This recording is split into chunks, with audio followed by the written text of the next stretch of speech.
In a small village surrounded by dusty roads and broken houses lived a poor boy named Arvin. He was only 12 years old, and his life had been full of hardship since the day he was born. His parents worked as laborers in a nearby field.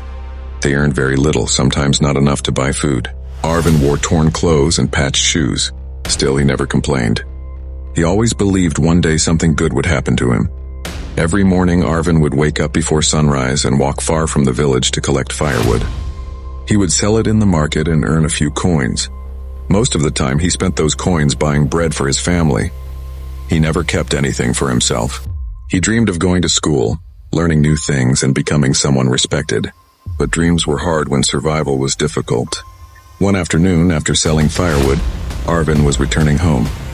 The sky was cloudy and the wind carried dust. Halfway home, he saw something strange on the side of the road. It looked like a small wooden box covered with dirt and mud. At first, he thought it was just garbage, but something inside him told him to pick it up. He knelt beside it and wiped the mud away. The box was carved with key symbols that he had never seen before. It looked old, very old. Curious, he opened the box. Inside, he found a tiny metallic device. It had buttons, glowing marks, and a crystal in the center. When he touched the crystal, it lit up with a bright blue light. Arvin stepped back in shock. The light looked magical. For a moment, he thought he should throw the device away, but another part of him whispered that it might be something special. Arvin placed the device back in the box and hurried home. When he reached his small mud house, his mother was cooking soup made only of water and a few vegetables. His father sat tired in a corner, his hands covered in blisters from working all day. Arvin showed them the box. They looked worried at first. His father said, "Throw it away, it looks dangerous." But his mother placed her hand on Arvin's shoulder and said, "Sometimes fate finds us in ways we do not understand. Keep it safe, maybe it is important." Arvin nodded and kept the box near his sleeping mat. That night, while everyone was asleep, the box started glowing faintly. Arvin woke up and opened it slowly. The device was lit with bright symbols. Suddenly, a soft voice spoke from it. "User detected, welcome. I am the wish machine." Arvin's heart raced, his hands trembled. "Who are you?" he whispered. "I am a magical device created long ago. I have the power to create anything you wish as long as your heart is pure and your intentions are good." Arvin swallowed hard. He could not believe what he was hearing. "What do I need to do?" he asked. "Place your hand on the crystal and speak one wish." Arvin hesitated. He wanted many things, but he knew his family needed food. "I wish," he whispered slowly, "for enough food to feed my family." The crystal glowed brighter. Suddenly the room filled with light. A basket appeared right beside him. It was full of fresh bread, fruits, rice, vegetables, and even sweets. Arvin covered his mouth with both hands. Tears filled his eyes. He woke his parents. At first they could not believe it. Then they hugged Arvin tightly. That night, for the first time in months, they slept with full stomachs. The next morning, Arvin decided to test the machine again. He wished for money, not too much, just enough to improve their life. A small pouch appeared filled with golden coins. Arvin gasped. He ran into the market and exchanged the gold for real money. Soon people noticed how well Arvin's family was living. They bought new clothes, fixed their broken house, and even sent Arvin to school. He finally felt his life changing. Weeks passed and Arvin continued using the machine carefully. He never wished for anything greedy or harmful. He always asked for useful things: books, food, better tools for his parents, and medicine for the villagers who were sick. Slowly, Arvin's family became known in the village as kind and generous. People respected them. But where there is success, there is jealousy. One day, a rich merchant named Varun came to the village. He saw how Arvin's life had changed. He wondered how a poor boy suddenly became wealthy. Varun followed Arvin secretly and discovered the magical machine.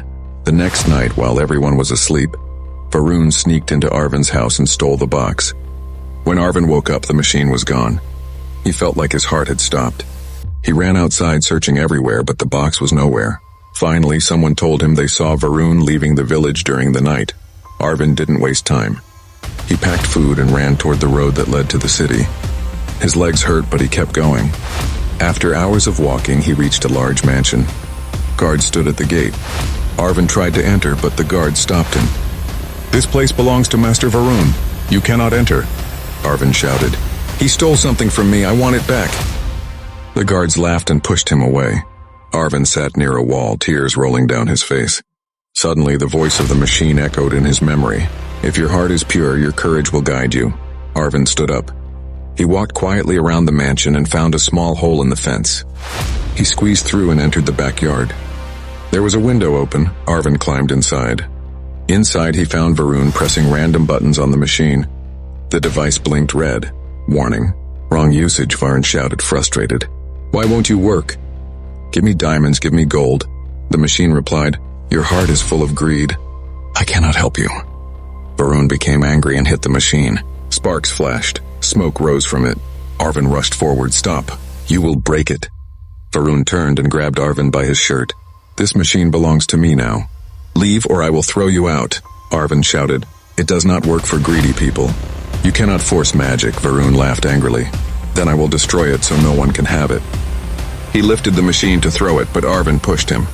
The machine fell but did not break. Instead, it glowed bright blue again. User detected Arvin. Do you wish to reset ownership? Arvin touched the crystal. Yes, the machine flashed. The glow stopped. Varun screamed in rage and tried to grab the machine again.